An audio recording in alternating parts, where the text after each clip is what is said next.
Now, Liverpool and Portugal forward Diogo Jota has died, as you see in our breaking news at this hour. He was reportedly traveling with his brother Andre Silva when his car veered off the road in the Spanish province of Zamora. Jota was 28 years old. Newzroom Afrika's Yolulwe Qoshe joins me now in studio to reflect on Jota's life and football career. Yolulwe, very good morning to you. Not so much of a good one for the sporting fraternity, especially for those Liverpool fans. What do we know so far? I mean, he only got married, what, less than 10 days ago?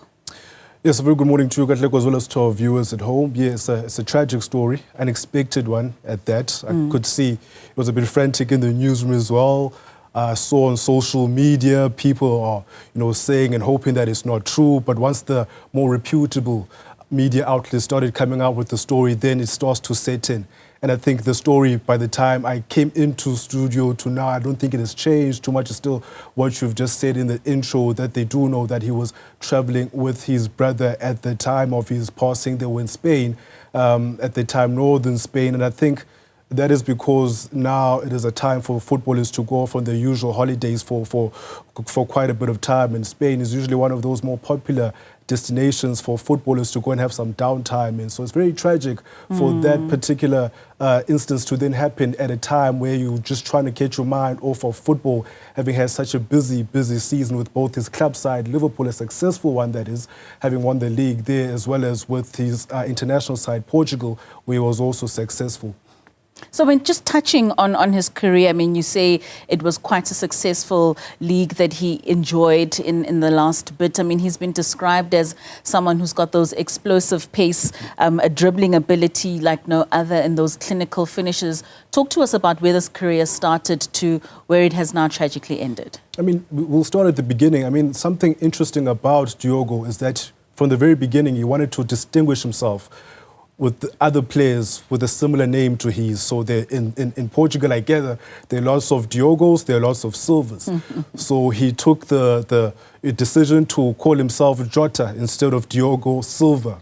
So from there onwards, that's where he made a name as Diogo Jota. He started at home, of course, in the Portuguese league, playing for Paulo de Ferreira.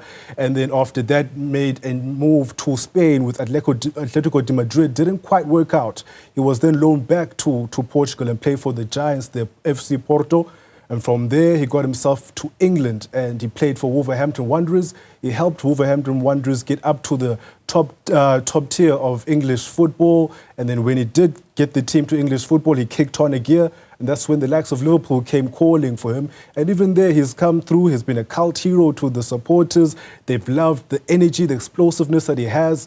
And also very unique about Diogo Jota, a very short player, but he has incredible ability in the air. He was known for being able to score a lot of headed goals for a man of his particular height. So it was also just a case of the fans being a little bit frustrated with him because he got injured a lot, especially at crucial moments of a season for Liverpool, because they knew that having a player of such quality means so much to them and gives them so many different dynamics in terms of their attack.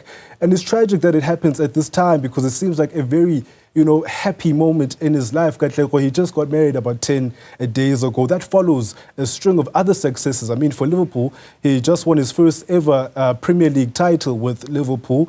So from that success, not too long from there, he goes to Portugal, and then he wins a Europa Nations League title with his country as well. And overall, for Liverpool, he's won 3 competitions. He's won the Carabao Cup, FA Cup, and the English Premier League. And then for Portugal, his national team, he won these 2 UEFA Nations Leagues as well. So successful, trophy-laden. He's done his bit in terms of the scoring. Almost 50 goals for Liverpool, 47 in the 123 games that he played for them. And for Portugal, just shy of 50 international appearances. Got 49 at the time of his death, with the 14 goals to his name, unfortunately. Sure, what an ending. I mean, Liverpool has just put out a statement, and I'm going to read it out. It says, Liverpool has released a statement. Liverpool club are devastated by the tragic passing of Diogo Jota. The club have been informed the 28-year-old has passed away following a road traffic accident in Spain alongside his brother Andre. Liverpool FC will be making no further comment at this time and request the privacy of Diogo and Andre's family, friends, teammates and club staff is respected as they try to come to terms with an unimaginable loss.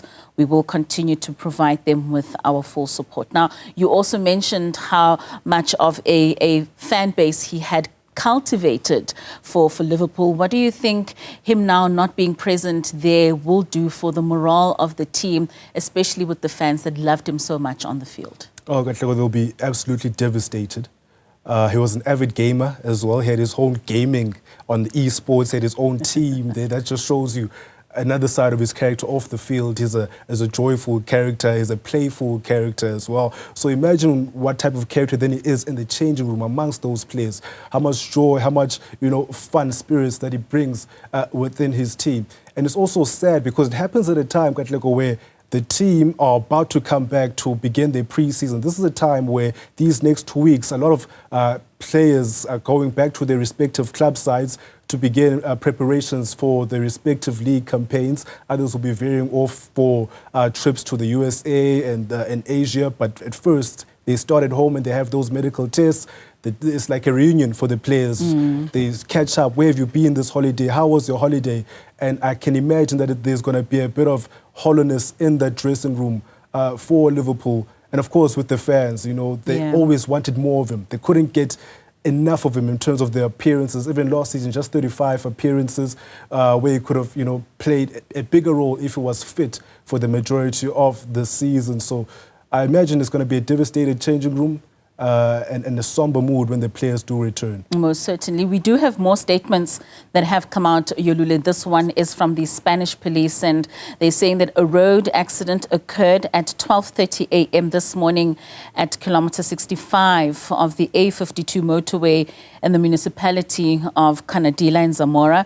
A vehicle left the road and everything indicates a tire burst while overtaking. As a result of the accident, the car caught fire and both people were killed. And then the Portuguese Football Federation has also paid tribute, and they say that the federation and all of Portuguese football are utterly devastated by the deaths of Diogo Jota and his brother Andre Silva this morning in Spain.